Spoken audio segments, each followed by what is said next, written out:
Tribuners, dalam langkah pemulihan pembelajaran selama tahun 2020 dan 2024 mendatang, Kementerian Pendidikan, Kebudayaan, Riset dan Teknologi atau Kemendikbudristek itu mengeluarkan kebijakan dalam pengembangan kurikulum merdeka yang diberikan kepada satuan pendidikan, yang mana Hakim sudah mengutipnya dari laman kurikulum demo.simpkb.id. Nah, nantinya kurikulum merdeka itu digunakan untuk seluruh satuan pendidikan, mulai dari PAUD, SD, SMP, SMA, dan juga SMK, serta pendidikan khusus dan juga kesetaraannya. Tapi, kurikulum Merdeka Belajar itu memang berbeda dengan kurikulum-kurikulum sebelumnya.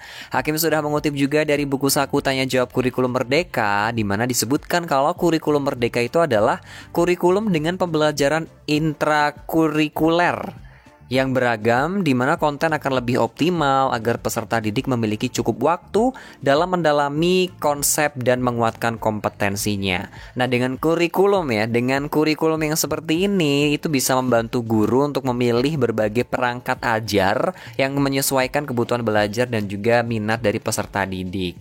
Nah, karakter utama dari kurikulum Merdeka Belajar itu adalah mendukung pemulihan pembelajaran, yang mana yang pertama itu pembelajaran berbasis proyek untuk mengembangkan soft skill dan karakter sesuai profil pelajar Pancasila. Yang kedua adalah fokus pada materi esensial sehingga ada waktu cukup untuk pembelajaran yang mendalam lagi untuk kompetensi dasar seperti literasi dan numerasi. Terus juga yang terakhir itu fleksibilitas bagi guru untuk melakukan pembelajaran yang terdiferensiasi sesuai dengan kemampuan peserta didik dan melakukan penyesuaian dengan konteks dan muatan lokal. Ternyata ada beberapa keunggulan dan kelemahan dari kurikulum merdeka ini, teman-teman. Dan Hakim sudah melansir dari Tribun Sulbar. Ada Bapak Muslimin yang beliau merupakan pemerhati pendidikan dan akademisi.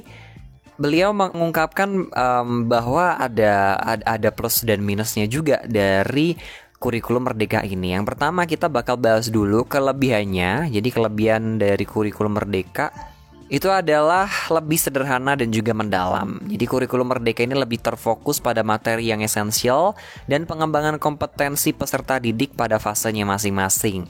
Proses pembelajaran itu diharapkan menjadi lebih mendalam, bermakna, tidak berburu-buru, dan menyenangkan juga. Kemudian pastinya ya, namanya kurikulum Merdeka Belajar, keunggulannya lebih merdeka bagi peserta didik khususnya jenjang SMA, karena tidak ada program peminatan di SMA sehingga peserta didik memilih mata pelajaran sesuai minat, bakat, dan aspirasinya masing-masing. Guru juga diharapkan mengajar sesuai dengan tahap capaian dan perkembangan dari peserta didik tersebut.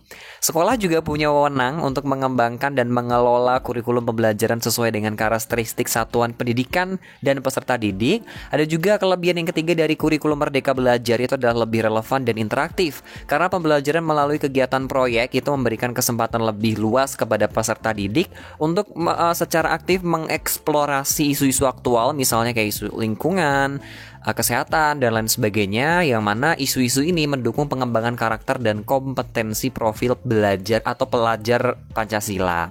Terus juga ada kurikulum merdeka ini punya kelemahan yang menurut Bapak Muslimin M, pemerhati pendidikan dan akademisi, yang dikutip dari tribunsulbar.com, di mana kurikulum Merdeka Belajar itu dinilai kurang matang dalam persiapannya nih, teman-teman. Karena mengingat kurikulum Merdeka Belajar ini itu masih seumur jagung usai diluncurkan oleh Mendikbudristek beberapa bulan yang lalu.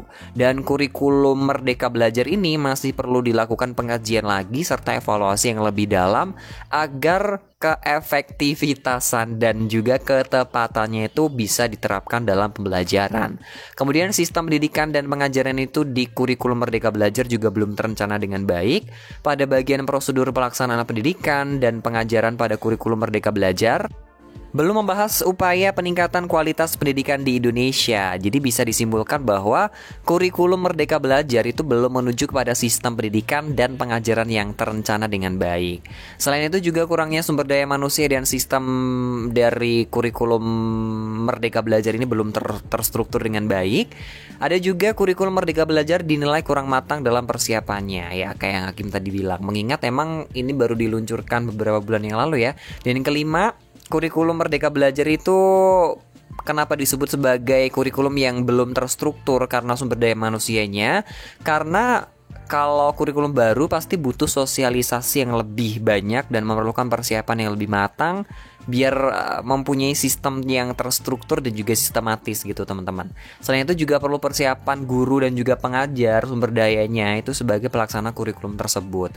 Nah dari konsep itu sedikit banyak memberikan pemahaman kepada kita ya teman-teman bahwa ternyata banyak loh kelebihan yang paling mencolok dari penerapan kurikulum merdeka ini.